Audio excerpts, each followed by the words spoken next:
Assalamualaikum warahmatullahi wabarakatuh. Perkenalkan, nama aku Salsa Faizah Nur Hasana.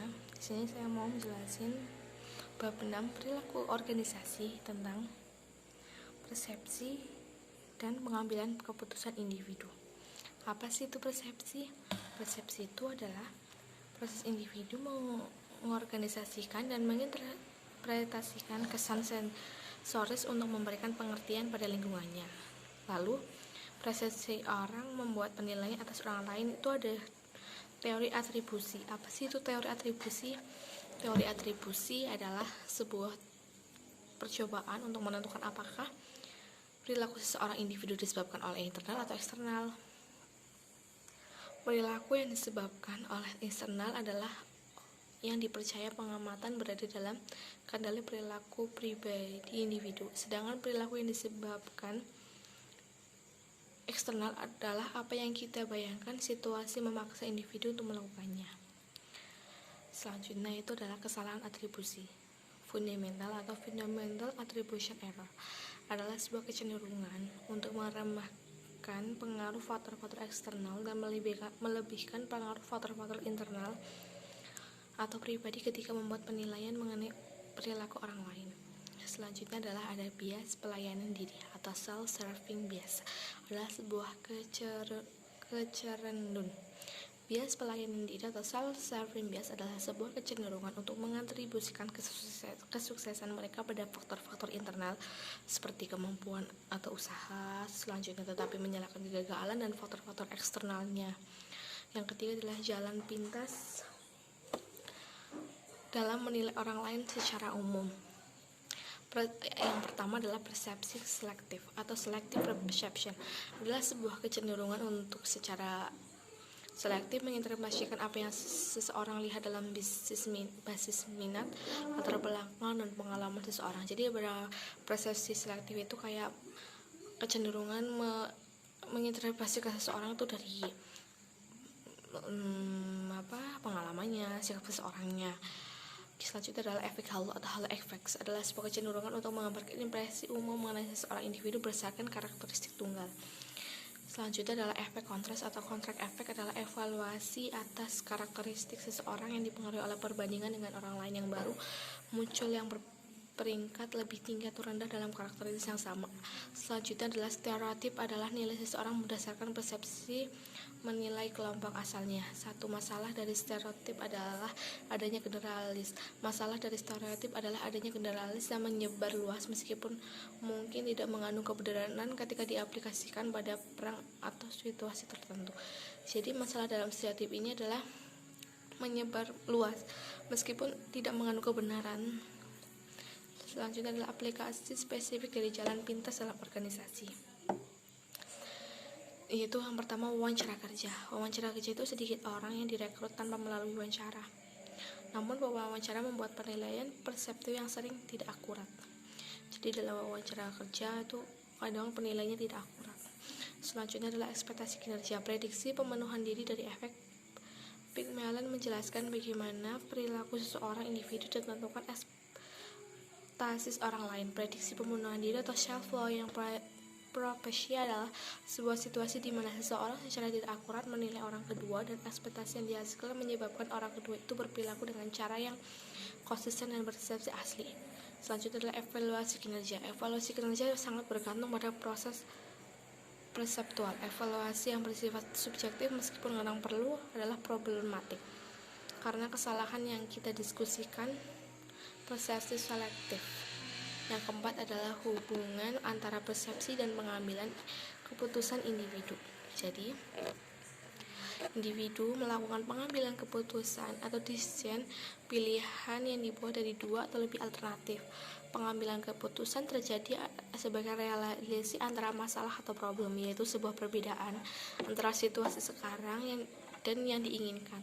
Setiap keputusan membuat kita untuk menginterpretasikan dan mengevaluasi informasi. Kita juga perlu mengembangkan alternatif yang mengevaluasi informasi. Kita juga perlu mengembangkan alternatif yang mengevaluasi kekuatan dan kelemahannya. Sekali lagi, proses perseptual kita akan memenuhi hasil akhir. Jadi dalam hubungan antara persepsi dan pengambilan keputusan individu adalah individu itu dapat mengambil dua pilihan atau lebih. Pengambilan keputusan itu adalah reaksi dari masalah tersebut. Selanjutnya sebuah perbedaan antara situasi sekarang yang apa yang diinginkan. Selanjutnya yang kelima adalah pengambilan keputusan dalam organisasi. Rasionalisasi yang dibatasi membuat keputusan dengan membuat berbagai model sederhana yang menggali fitur dasar dari masalah tanpa mendapatkan semua kerumitannya. 1. Pengambilan keputusan rasional. Pengambilan keputusan harus membuat pilihan maksimal nilai yang konsisten dalam batas-batas tertentu. Ada 6 langkah, yaitu yang pertama mengidentifikasi kriteria keputusan. Jadi kalau menetapkan masalah itu yang pertama itu diidentifikasi kriteria keputusannya. Yang kedua adalah mengalokasi bobot pada kriteria. Yang ketiga mengembangkan alternatif. Keempat mengevaluasi alternatif. Yang kelima memilih alternatif terbaik. Selanjutnya adalah model pengambilan keputusan yang rasional di atas mengandung sejumlah asumsi. Yang pertama, kejelasan masalah. Dalam pengambilan keputusan memiliki informasi lengkap sehubung dengan situasi keputusan tersebut. Yang kedua adalah pilih-pilihan yang diketahui.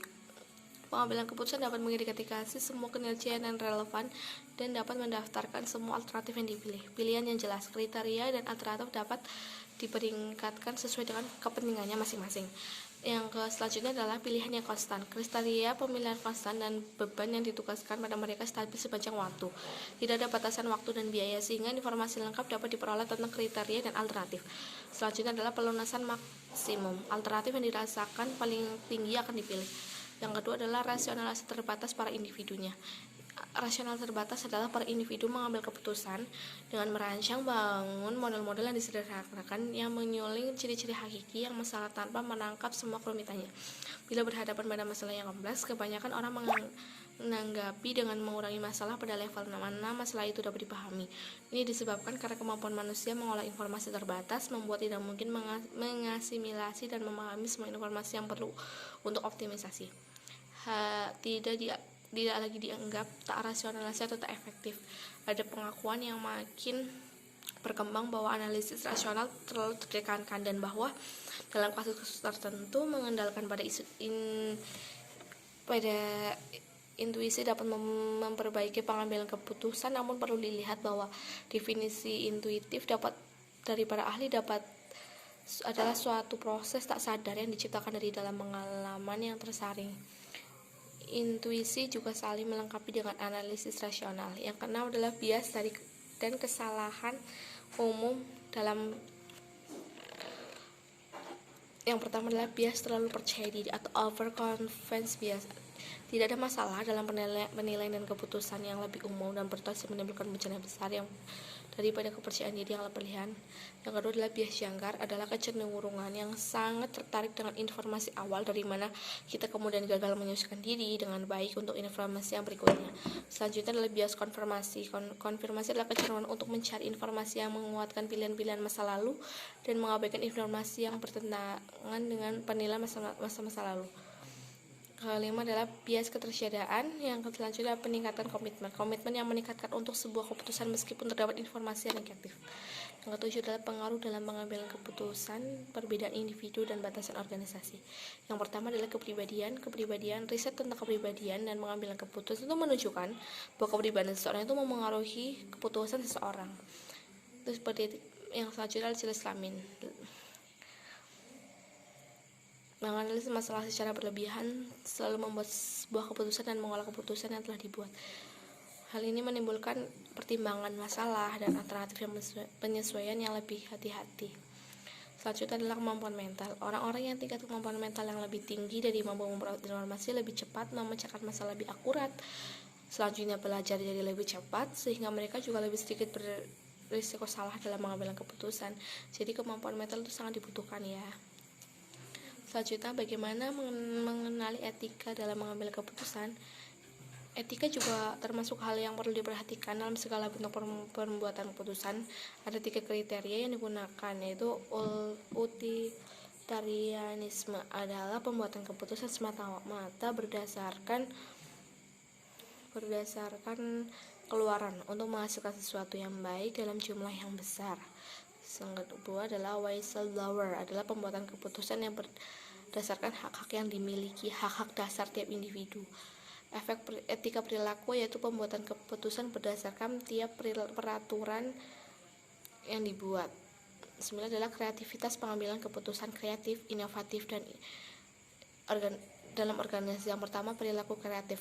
Yang pertama adalah formulasi masalah, 2 pengumpulan informasi, 3 pemunculan ide, 4 evaluasi ide. Yang kedua, potensi kreatif. Potensi kreatif meliputi kepribadian kreatif, kecerdasan, sifat keterbukaan terhadap pengalaman, lingkungan kreatif, dan motivasi internal, lingkungan organisasi, budaya.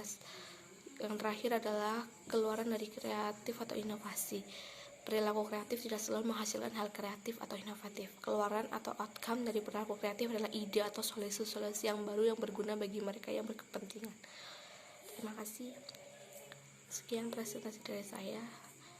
Wabillahi taufiq wal hidayah. Wassalamualaikum warahmatullahi wabarakatuh.